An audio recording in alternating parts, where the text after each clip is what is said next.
el Grupo Parlamentario Popular en el Congreso tiene la palabra el señor Garcés San Agustín. Muchísimas gracias, señor presidente. Señor vicepresidente, también muchísimas gracias por su comparecencia. Como no puede ser de otra manera, fíjese qué paradoja. Los niños de la guerra están muriendo ahora con la pandemia. Los que veníamos a honrar precisamente y a servir y a hacer gratitud a aquellos que tuvieron que combatir durante la guerra o que al fin y al cabo eran niños y que pasaron todo tipo de hambrunas, que pasaron todo tipo de padecimientos, a sus 80 años han estado muriendo. No es un luto que tenga pulseras o que no tenga pulseras. El luto es de todos. El luto es de toda la sociedad española. El luto no tiene ideologías. El luto no tiene complejos. Y el luto no tiene, evidentemente, ni camisas negras como llevaba ayer, ni como camisa blanca que lleva hoy. Espero que sea camisa blanca de esperanza y en esa camisa nos podamos encontrar todos. Señor vicepresidente del Gobierno. Mire, llevamos de un tiempo a esta parte, estamos hablando permanentemente de un viaje entre la vieja normalidad y la nueva normalidad. Ya en su momento se inauguró una dialéctica política en la que se contraponía la vieja política y la nueva política. Yo le diré una cosa, señor vicepresidente, no me imponga ninguna nueva normalidad. A los que amamos la libertad no nos imponga ninguna nueva normalidad, porque ustedes convierten la normalidad en normalización para constituir una especie de tecnología dominante sobre todos los ciudadanos. ¿Y sabe lo que hacen con la nación? La nacionalizan. Cuando ustedes utilizan los sufijos tenemos un problema y se ha demostrado históricamente. Cuando la igualdad la convierten en igualitarismo, degradan la igualdad. Cuando al pueblo lo convierten en populismo, degradan al pueblo. Pero fíjese, señor Iglesias, usted ya no es un miembro más de ese movimiento probablemente necesario que tuvo que haber hace unos años. Ese movimiento de respuesta social ante una determinada situación de fatiga del propio Estado. Fíjese, se lo reconozco yo, señor Iglesias, yo no se lo voy a negar nunca. Pero usted ya forma parte de esas mismas élites que usted venía a desmontar. Ya, desgraciadamente, usted solía clasificar la sociedad entre decentes e indecentes, entre el pueblo real, la gente real y los que aparentemente éramos irreales, los sospechosos, los seres humanos ilegítimos, los que no pensábamos igual que usted. ¿Y ahora qué pasa? Ahora usted está utilizando la misma doctrina, pero siendo ahora mismo parte del poder constituido. Y mire, yo creo que cuando hay que venir aquí hay que venir a decir las cosas claras, nítidas y sin falacias. Cuando el Partido Popular llegó al Gobierno en el año 2011, había 17.000 millones de deuda pendiente de pago en gastos farmacéuticos. Van a hacer lo mismo. ¿Quién va a pagar esta fiesta, señor Iglesias? ¿Quién va a pagar esta fiesta y cómo la van a pagar? Porque no me vale el discurso Robin Hood de la redistribución de justicia fiscal si le hace buenas cuentas a su secretario de Estado, porque sabe que no salen las cuentas para cubrir una necesidad de financiación de 250.000 millones de euros. Sabe que no sale. Porque usted lo que quiere, señor vicepresidente, prefiere una sociedad sin ricos antes que una sociedad sin pobres. Porque usted sin pobres no podría vivir y no podría justificar su discurso. Pero además ha estado anunciando sistemáticamente, y a veces de una manera civilina y unas veces de manera más explícita, y le agradezco desde su humildad a mi humildad que lo diga claramente, que se anuncia un nuevo cambio político, un nuevo cambio de paradigma en lo económico, en lo social.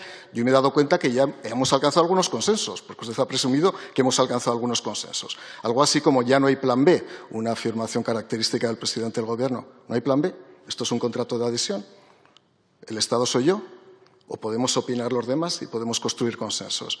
Pero le voy a pedir una cosa. Mire, señor vicepresidente, que me conteste simplemente a 8 preguntas. ¿Sí o no? Y se lo pido con humildad, la misma humildad que usted tiene. De verdad, desde su humildad hasta mi humildad.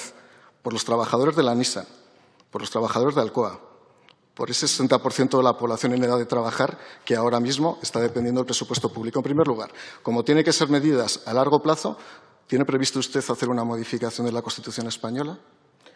Esa modificación de la Constitución española incluye, y es la segunda pregunta, que la economía española no sea una economía de mercado. Quiero recordarle que en los pactos de la Moncloa, el señor Carrillo, que usted también ha mitificado, ya sé que usted de vez en cuando alterna el mito con el timo, lo hizo con Julio Anguita, pero no pasa absolutamente nada. Oye, todos nos podemos corregir, sí, lo hizo alguna vez. El problema de las redes sociales, señor Iglesias, es que dejan huella. Pero en cualquier caso, ¿usted está dispuesto a aceptar la economía de mercado o se ha quedado en algún ángulo oscuro de la historia entre el 20 de noviembre y el mes de octubre del año 1977, cuando se firmaron los pactos de la Moncloa? En tercer lugar, ¿usted va a reformar el artículo 135 de la Constitución para modificar el principio de estabilidad presupuestaria?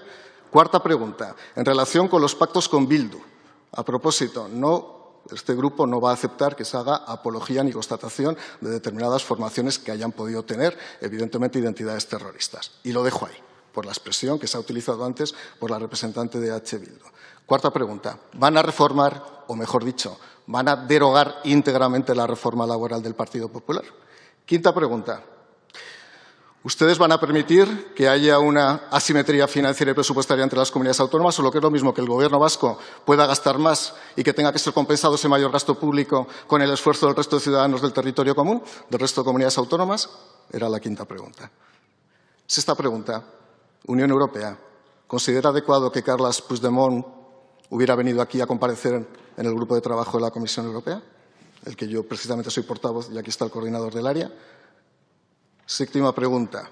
Y acabo ya. Solo quedan dos, señor presidente, acabo ya. Muchísimas gracias. Haz solo las preguntas. No, déjame dos y ya está, porque así ya cumple. Además, como el presidente... No las decores. El vicepresidente ha numerado los 8, ya le doy los 8, pero además, desde su humildad a mi humildad, seguro que me contesta los 8. Como usted dijo en Financial Times, ¿usted cree realmente que se puede romper ese equilibrio norte-sur y que si no se rompe el equilibrio norte-sur, la Unión Europea puede extinguirse? Más o menos. Yo sé que usted me lo va a decir mejor, sí, pero usted me lo va a arreglar luego literariamente. Y la última pregunta ya, señor, que está siendo muy generoso conmigo, ya sabe que se lo voy a agradecer por motivos múltiples y porque le tengo cierto aprecio. Y la última pregunta.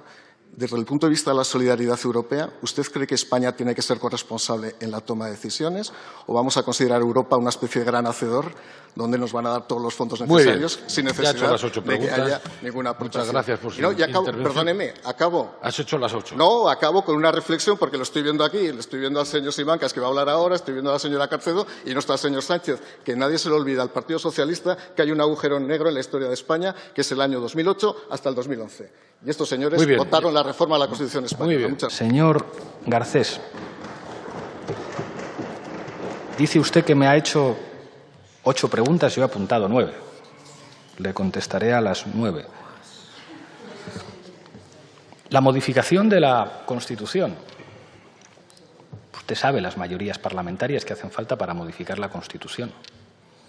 Los grupos parlamentarios que sostienen al Gobierno, que están presentes en el Gobierno de coalición, no tienen mayoría para impulsar una reforma constitucional. Pero si la sede de la soberanía popular articula mediante acuerdos los acuerdos necesarios para que se produzca una reforma de la Constitución, pues se podrá producir en el marco de la más absoluta normalidad institucional.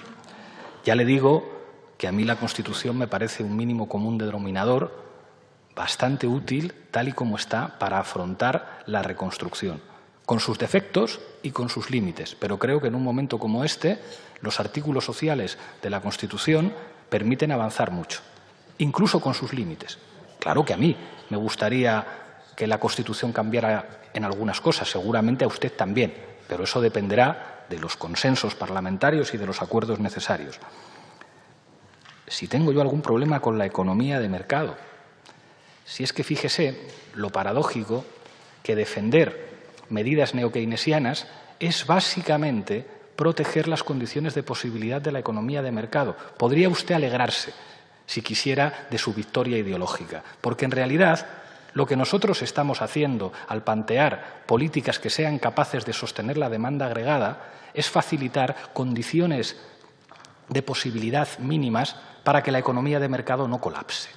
Que esto es lo que entendieron todos los gobiernos después de la crisis del 29, que había que mantener la capacidad adquisitiva de los trabajadores, que hacía falta un Estado emprendedor, que era necesario crear un sistema fiscal progresivo.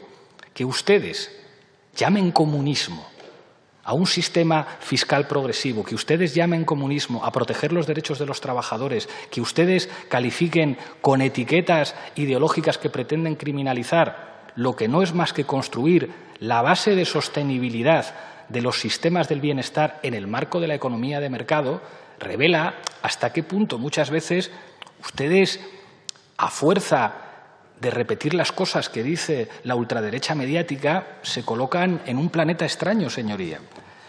El artículo 135 de la Constitución. Bien sabe usted lo que yo pienso de cómo se llevó a cabo esa reforma.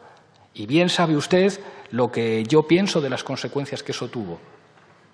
Pero también abre posibilidades muy interesantes y yo asumo la legalidad que hay en mi país.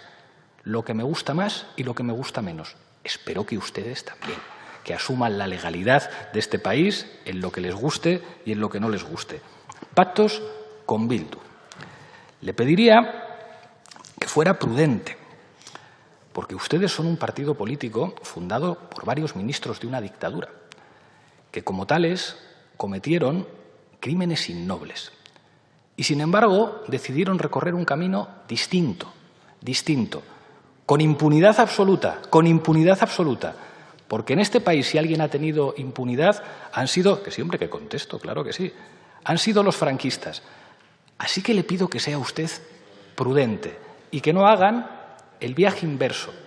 El señor Fraga Iribarne, señoría, no me interrumpa, yo no le he interrumpido en ningún momento. El señor Fraga Iribarne hizo un viaje político desde las posiciones de un ministro de una dictadura, criminal, a convertirse en el jefe de uno de los partidos más importantes de la democracia española. Y yo tengo la sensación, no tanto escuchándole a usted, se lo reconozco, ni escuchando a la señora Ana Pastor, pero escuchando a otras figuras de su partido que tienen la tentación de seguir el camino inverso y volver a las posiciones que abandonaron. En ese sentido, este Gobierno y la formación política que yo represento va a buscar acuerdos con todo el mundo. Y claro que las formaciones políticas de izquierdas nos vamos a poner de acuerdo y nos vamos a seguir poniendo de acuerdo. Por supuesto que sí. A propósito de la derogación de la reforma laboral, oiga, usted está en el acuerdo de Gobierno. Ustedes han leído el acuerdo del Gobierno de coalición, derogación de la reforma laboral. Y estoy muy orgulloso de una ministra de Trabajo que la está desmontando sin romper el diálogo social. Porque si usted recuerda, la señora Fátima Báñez, que ha acabado trabajando en la COE, reconózcame usted que muy estético no es que una ministra de Trabajo sea después contratada por la COE, pero en fin, impuso su reforma laboral sin diálogo social. En este país se está derogando la reforma laboral sin romper en ningún momento el diálogo social y lo vamos a seguir haciendo, claro que sí, con diálogo social, con diálogo parlamentario para cumplir nuestro programa de gobierno. A propósito de las asimetrías, mire usted, España es un Estado autonómico. España es un Estado autonómico y una realidad plurinacional en la que le pondré un ejemplo en el que usted no podrá estar en desacuerdo conmigo o se enfadará su confluencia navarra. ¿O está usted en contra de lo que significa el derecho foral en Navarra, señoría? Y a que el derecho foral en Navarra implica unas características jurídicas respecto al territorio navarro diferentes a las de otros territorios, que alguien podría denunciar como asimétricas. Es que España es plurinacional, señoría, con diferentes sistemas jurídicos en el ámbito civil e incluso con diferentes sistemas de relación económica. Un ministro de Exteriores de su partido llegó a reconocer que si el Estado español llegaba a un acuerdo internacional que afectaba a las competencias del Gobierno vasco, el Gobierno vasco debería estar sentado en esa mesa. Un ministro de Exteriores de su partido. Si ustedes, en privado, claro que reconocen la plurinacionalidad. Si en Navarra tienen ustedes una confluencia que es expresión de esa plurinacionalidad. Entonces, yo entiendo que haga determinados discursos, pero les recomiendo que vuelvan a ser ustedes una formación de Estado. Carles Puigdemont, ¿sabe lo que le digo? Yo estoy dispuesto a dialogar con cualquiera. Con Carles Puigdemont también. ¿Y sabe por qué? Porque es el representante, es el jefe de una formación política a la que votan muchos españoles. Y como la votan muchos españoles, es un interlocutor